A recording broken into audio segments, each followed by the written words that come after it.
Hello, everyone. Dr. Eames here. What I'd like to talk about this time is just some overview information on our nonprofit sector and some demographics and so forth to give us some idea of the size.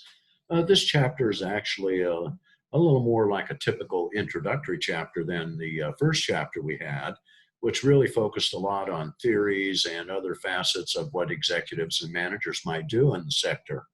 Um, but we will be talking in this chapter in particular about a variety of taxonomies and different perspectives of how to view and understand what's going on in the sector. First, let's take a look at the size. What are we finding out there with nonprofit organizations? Well, as you can see here, we're just under 2 million tax-exempt organizations that qualify officially as nonprofits. And you can see that the great majority of these are the charitable type, 1.5 almost million 501c3s. And then you can see a smaller amount of 501c4s.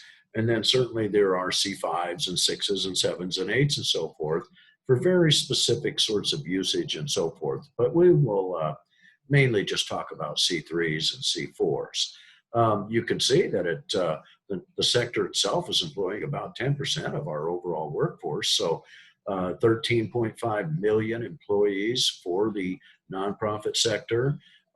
They're paying, you can see the huge amounts of wages and so forth and compensation, nearly $700 billion in wages and benefits, of course.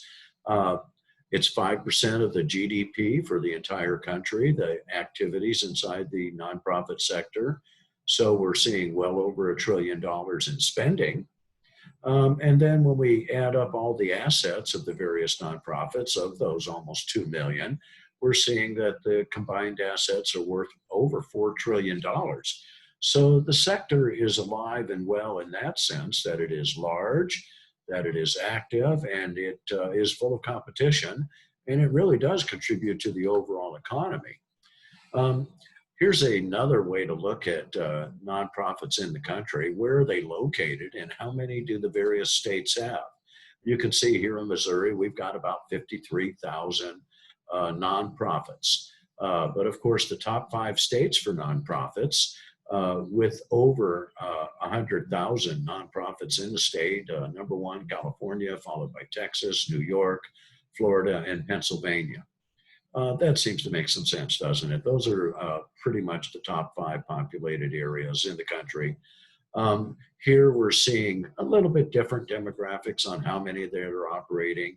It's not 1.9 million, it's 2.2 million and so forth. And then they're giving us a figure of about 1.8 million active. It just depends on what figures you want to look at and so forth as far as that goes. But overall, you can see what we're dealing with here. It is a very large and active sector. And what do we call the sector anyway? The sector has historical roots and so forth. It's not always easy to understand what we're talking about. It's because over time, we've called the sector many different things. So as you can see here, the list is long. The tax exempt sector, referring to the fact that nonprofits don't pay taxes on revenue they generate in the course of serving their mission.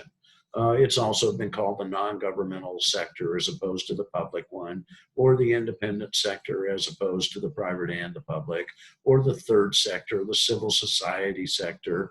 And that would make some sense at the time when we were really looking at nonprofits, not so much from their management point of view, but more from about their societal contributions and so forth. It's also been known as the commons, which is a particular concept we will talk about at some point.